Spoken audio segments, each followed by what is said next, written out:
Hey, what's going on, guys? Brandon Stoll here with Pebble Creek Outdoors. I'm your host, and we are going to get this kicked off.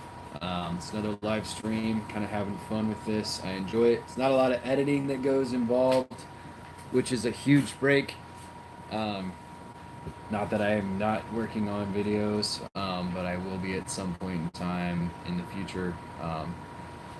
So I got my hair cut, got it buzzed. I was sick and tired of it. I thought it was gonna warm up, and so I'd be wearing more, you know, May appropriate clothing. But if you guys can hear in the background, I've got my heater going in my garage. It's like 50 degrees in Nebraska. It sucks. It's cold. Um, I'm ready for some heat, ready for some warmth, and so yeah, I don't know what the temperature is where you guys are at watching this, but if you're in the Midwest, um, our weather is more confused than a transgender dog right now. It's crazy. So anyway, so a couple topics today, and obviously, for people who are going to jump on, we'll change some topics up on what we're going to talk about. I'm going to try and keep it relatively short. I know it's Sunday, and you guys are, busy doing your thing. So if you get on here, um, cool.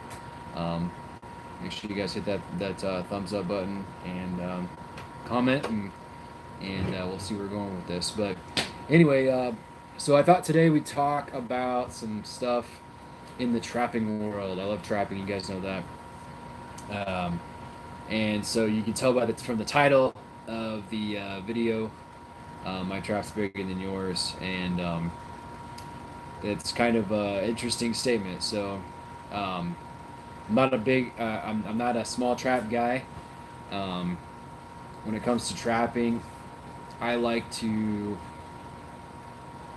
I don't like to be fair on the odds. I don't like to give animals any chance of getting away, and I like to use equipment that I know is going to work and do a good job. It doesn't mean that I don't buy cheap stuff from time to time, that I don't cut corners where in places, but I have learned in the past from smaller traps, and I've kind of shied away from them. So anyway, so let's kind of get started with it.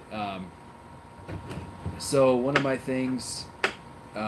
things that kind of got me thinking into the larger traps, um, and I'm gonna talk more specifically on in the canine world. Um, when it comes to trapping coyotes, especially in the Midwest, we have big coyotes. I mean, everywhere from the Midwest on up to the north, our coyotes are big. They're strong. They're really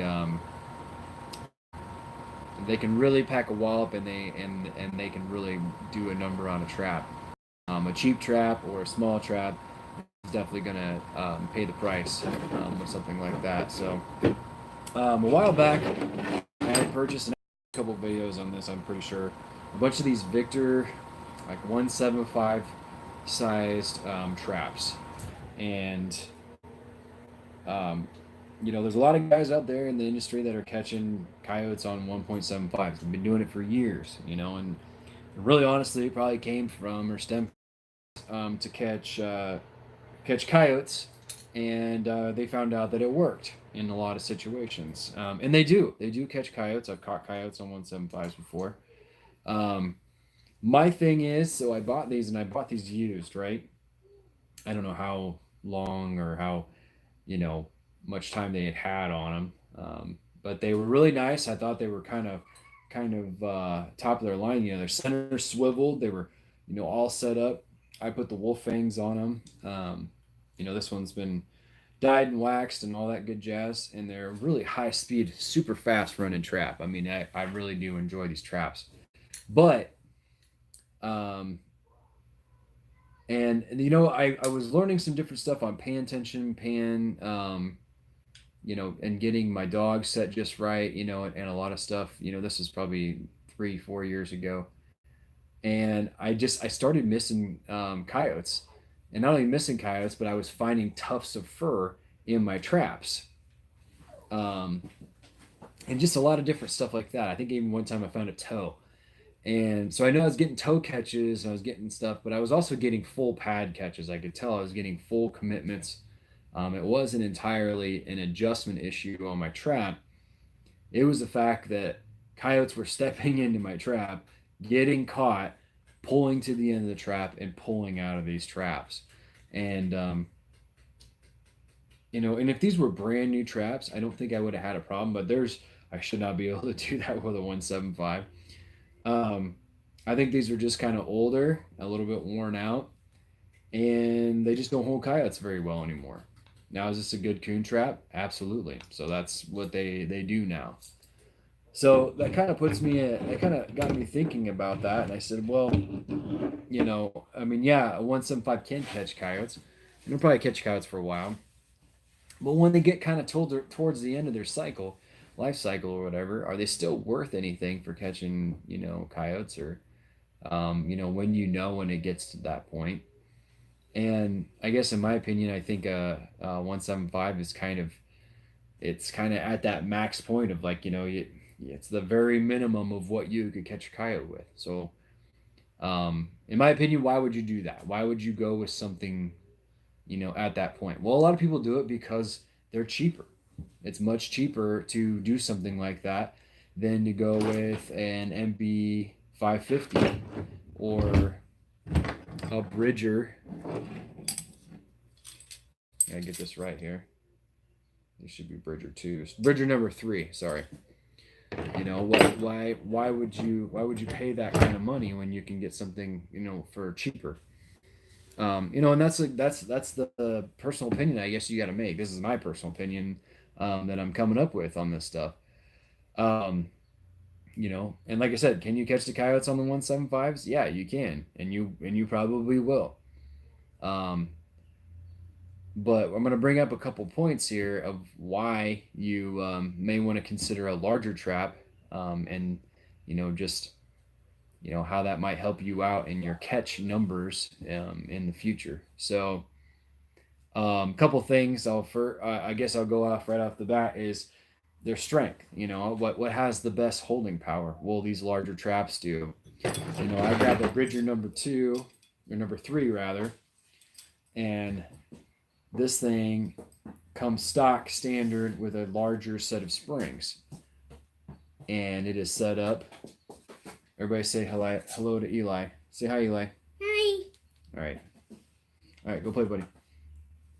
I'm gonna stay here with you. You gonna stay here? Okay. So why would? Yeah. No, don't shake the table. Okay. Can't shake that. So why would you run a trap that may hold a coyote or may not hold a coyote when you can have something that has the strength of a number 3 or a number 2 or anything of that nature? And a lot of guys get into 4 coiling. I'm not a big fan of that. That is definitely a good option.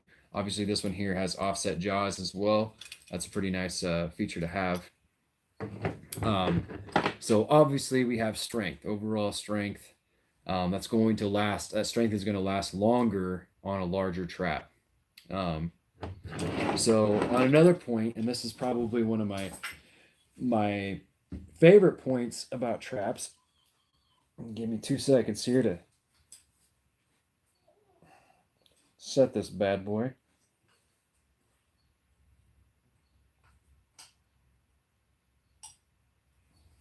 All right. So you've got. Let me get them both loaded up here. I gotta watch out with these little 175s. I got them loaded for coon. And they're kind of snappy, and they've been waxed not too long ago. So I'm gonna do my best to not get my finger caught. Woo! Boy, that sucker is tight. All right. So, Victor 175, great trap, great coon trap, fantastic. Bridger number 3, okay. You put them up next to each other, and the thing that becomes apparently clear is jaw spread. Your kill areas are so much bigger. Plus, your pan is bigger on this, just in a stock format. Okay.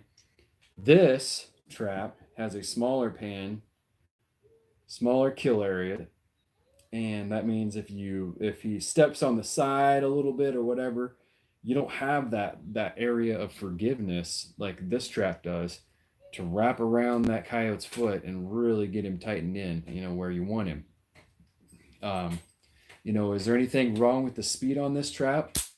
Absolutely not. Um, they both get the job done.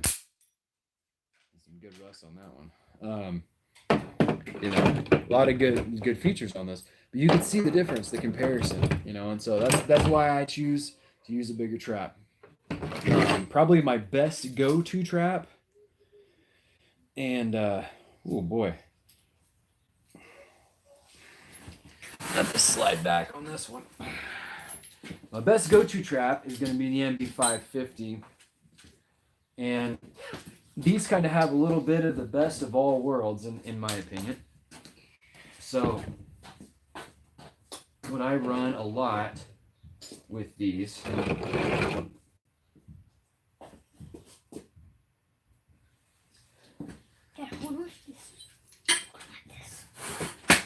all right, so were you showing them the trap? Mm-hmm. All right, good. All right. So with the MB550s, the thing I really like about this trap is the cast jaws. Obviously, they're built very, very well, and they come night latched already. It's a trap that's all set up. Not everybody can afford these. These things are $14-15, I think, in certain areas. They just don't give these away. Yeah. So they're very, very expensive. They come center swiveled. They're ready to rock and roll. But a fantastic trap. But like you said, like I said before, you have a large kill area. When I say kill area, I mean the jaws that will actually grab onto the animal. The pan has got a good size on it. And you could obviously upgrade the pan size on it if you needed to. But yeah, very good setup. Something that's definitely not going to have a problem holding a coyote. I've never lost a coyote on an MB550. I've never lost one on a Bridger number 3, and I've never lost them on the larger Duke 2s, 3s, anything like that. So I end up spending a little bit more, but in the end, it pays off. So it's not a bad deal. Set the guy up.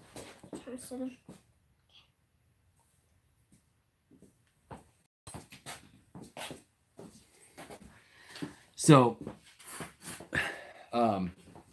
another thing that I think that you can look at as far as traps are concerned are the ethics that are involved with traps. So I don't like to get too much into pain and discomfort of animals on a trap line. Obviously, there's a certain amount of pain that goes through. They're getting smacked by a trap, but we always want to try and do the most ethical thing that we possibly can, and to make sure that we are good to those animals. It's very, very important. It's something I'm passionate about, and every outdoorsman should be. You always want to have the most humane setup that you possibly can. Obviously, you're taking a life, and something has to die in order for you to live, or for something else to live. I mean, that's just how it works. But we're not going to get into the politics and all of that. But I will tell you, on animals that I catch, this goes for raccoons, coyotes, beaver, possums, anything that you catch. If you catch them on a small trap, they thrash around a lot. They move around. They make bigger burn circles. They tear that place apart. And the reason for it is because they are dug in, and this trap is light. They can run around, hit their swivels, all that stuff. Is that bad? Not necessarily. But in all the critters, especially raccoons, but coyotes too, when I catch them on a big trap like an MB550, this sucker weighs a lot. And when this thing smacks that coyote, I have the smallest burn circles around that catch area. And I have areas where they will get caught, sit down, and they just sit there and just, well, I'm caught. And they just kind of just sit. Um, there's not a lot of, chewing or clawing or anything like that. This trap holds them. They're not going to try and, they get tired really quick and they realize there's something heavy on my foot. I'm not even going to mess with it. Um, so that's something to consider there on the ethics portion of it. Um, other than, and you know what, and here's the thing, and I'll put this out there. You're not a bad guy if you use 175s. You're not a bad guy if you use, smaller traps to catch critters. I don't think that at all.